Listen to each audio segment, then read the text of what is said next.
Well, good evening, friends and neighbors. In today's video, I'm going to be talking about Sansevierias, which I know technically they're now, I guess, classified as Dracaena, but I don't care. I'm still going to call them Sansevieria, or the snake plants, are also known as mother-in-law's tongues.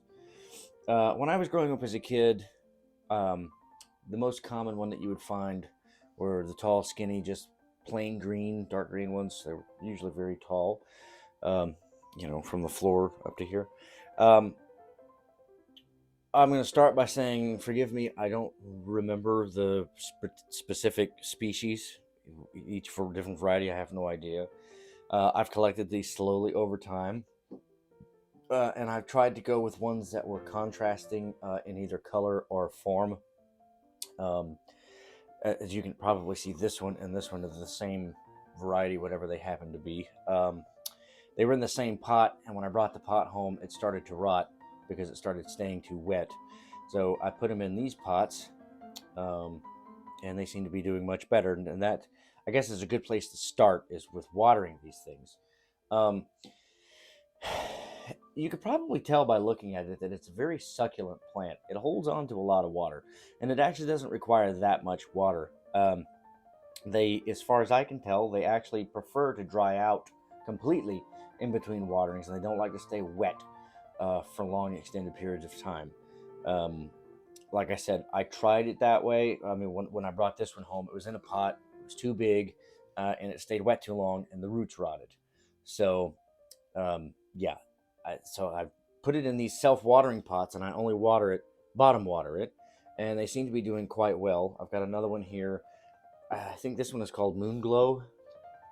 I think that's kind of hard to tell, but well, I don't know. You can see right there on the front how the new growth is this like silvery green color. It's really pretty, and this plant is growing very well.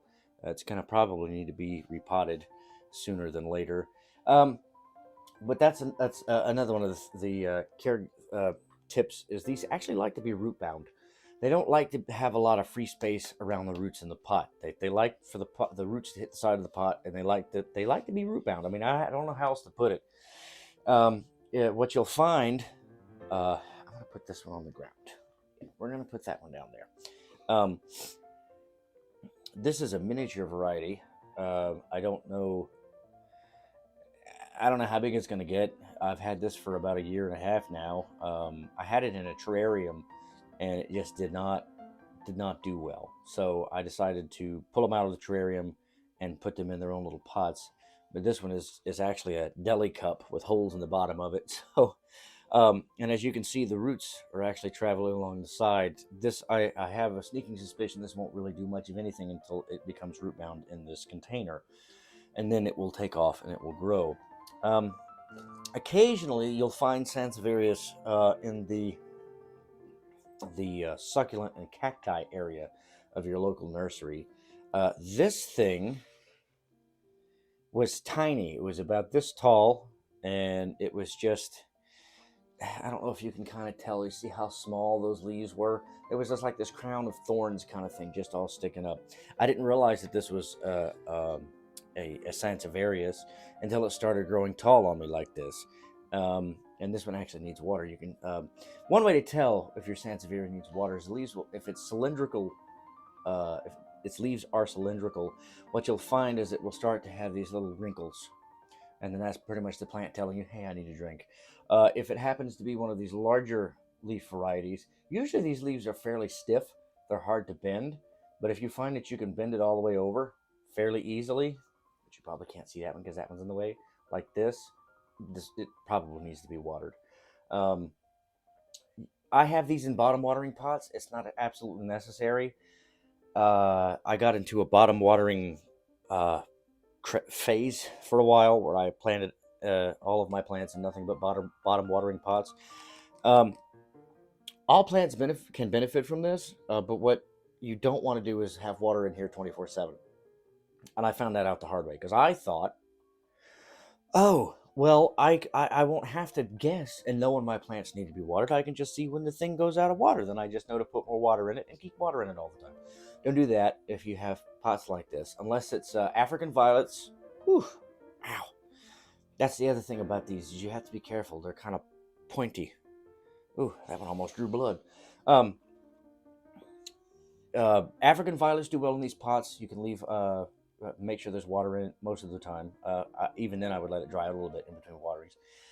Flame violets or apicia, they also do very well in these pots like this. And maybe I should do a video in about like the pots that I use and my experience with them. Watering, yeah. So wrinkles, if you can easily bend the leaves, they need to be watered. All of these need to be watered. I tend to let them go a little too long in between waterings, but with these, you can get away with that. You can actually let them go quite a little while longer than they'd like to go without water, and you're not going to completely harm the plant. They will be just fine when you go to give them water next time. But I have a variety here, and again, like I said, I'm sorry, I don't know the specific variety name of all of these. I just know that for different reasons, different colors, different shapes, different growth patterns, obviously, this one is a more monopodial sort of plant. It grows straight up and it has a center stalk, where most of the rest of these have a rhizome. And these are the more common ones that you'll find. Will actually have a rhizome. This is the main plant, right? And there's a little rhizome in, between this one, and then this one popped up, you see. This is going to be, as you can tell, a very tall, slender leaf variety that has the yellow margins. This one is going to, as far as I can tell, is going to be a shorter, squatter variety with the same sort of coloration. But their growth patterns are different. So they would make they pair very well together in an environment or in a room. That's one of the reasons I really like these, is that if you're trying to decorate with plants, these guys really are, they have a lot to lend as far as architecture of a room or a space goes. The one thing that I will say that I have noticed, they can tolerate low light, but they do so much better with bright, almost direct sunlight. The brighter light you can give a Sansevieria, the better it's going to do. Now, I'm sure that there's some varieties that probably don't like being in full sun, but as far as I can tell, these guys come from like very arid, like deserty sort of environments, and they are growing in full sun. So yes, they can take low light. They will not thrive in low light. And of course, I say that, and I'm sure there's somebody that's, well, I've had one in a corner of a room and it doesn't get much light and it's doing great.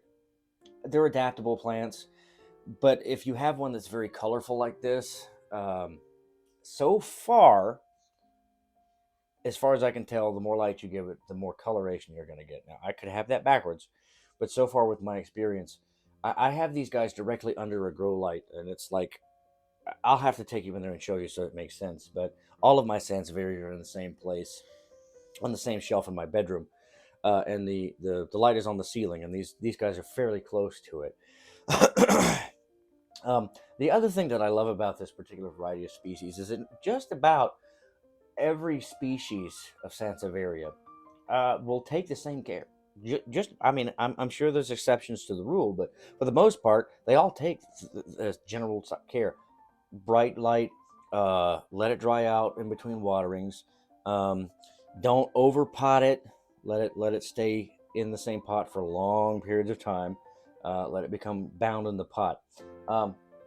One of the specimens that I have that was kind of hard for me to do that is the whale fin Sansevierias. Now, I don't know exactly what this particular species is, but I only know it as a whale fin.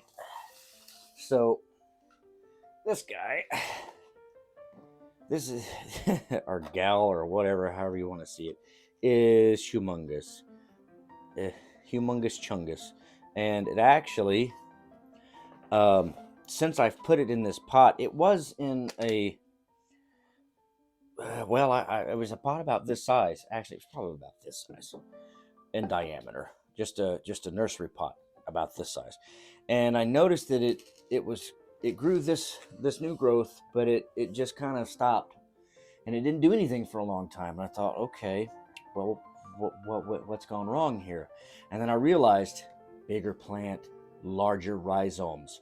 The rhizomes of this plant absolutely need room to grow. Now, if you don't give it room, if you give it enough time, it will bust a pot. And most Sansevieris will actually bust a pot depending on the particular pot. If it gets too big and too root grown, it will just swell and it will bust a pot. This particular one, I had to move him into this pot. And it's going to be hard for me to show you, but there's actually a new growth coming up from the very side of this pot. And it's, I, I, I have no way of really showing that to you. I don't know if I turn it this way maybe and like tilt it a little bit, you may be able to see the new shoot coming up there. Now, I've seen people take these guys and mutilate them and make sure and separate each one of these leaves out into its own plant. You can do that, and it'll survive, and it'll continue to grow. But see, they like to form colonies.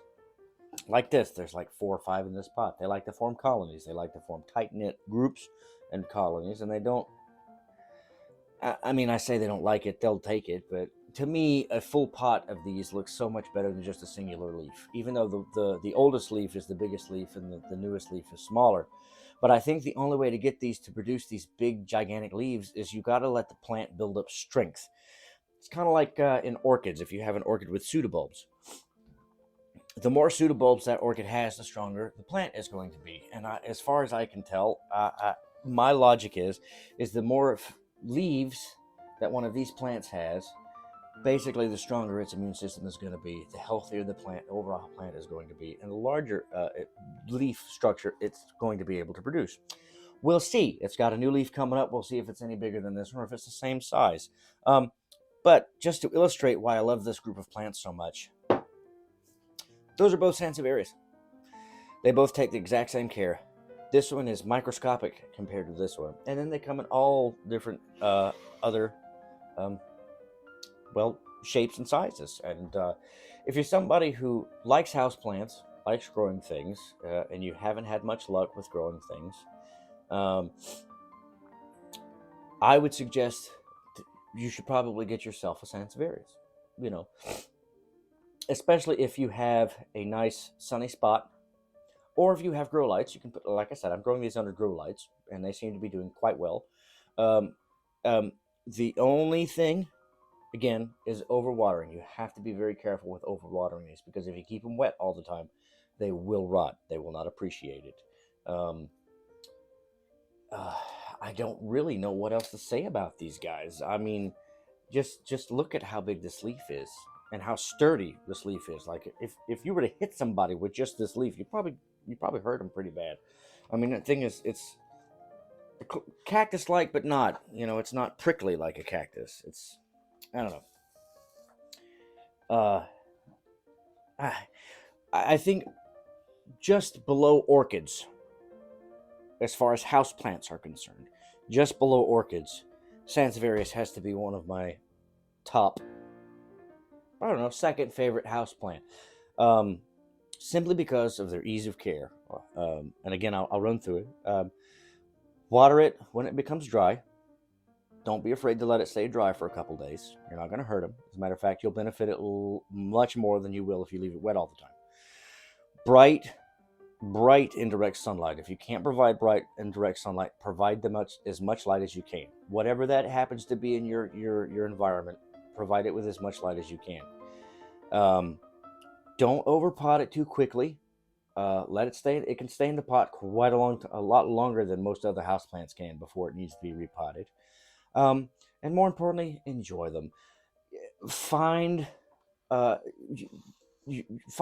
structure that you like, and see if you can find individuals that have that in there. I mean, you have the long, skinny, tubular leaves that grow in a straight line, or you have these, which I assume these are actually going to be like something in between this and that, meaning that it's going to produce a little bit of a stem, and they will be tubular leaves, but eventually it will actually form a colony like these will. I'm not sure what this is going to do. I'm thinking it's one of the kinds that actually walk. where it'll produce a little plantlet that comes out the side, and it actually shoots off the plant and comes out, and then it will root. I think that's what this is going to do. I don't know. I've had it about a year and a half, and like I said, when I started with it, it was this tall, and it was in a pot about that big around, and it was that tall. So don't be afraid to get a small one of these either. They tend to grow a little slower if you give them lower light, but the more light you give it, as far as my experience has been, the faster it will grow. Um, and I bought, I think this was a Lowe's purchase. No, no, this was not a Lowe's purchase. This was a Lowe's purchase. I think this was a Costa Farms, something like that. This was also a Lowe's purchase. Um, this one, that was a Lowe's purchase. Uh, the Wellfin, I got it from a local nursery. Um, and most of mine, when I see them and I find them, it's like, okay, I don't have that one yet. Do I have room for it? Yeah, I can make room for it. And that's basically what I've done. So um, I'm rambling now. Anyway, if you've made it this far in the video, thank you very much. If my content interests you, please subscribe and hit the notification bell, and leave a comment. If you are so inclined. If not, thank you for joining me, and I look forward to seeing you in the next one.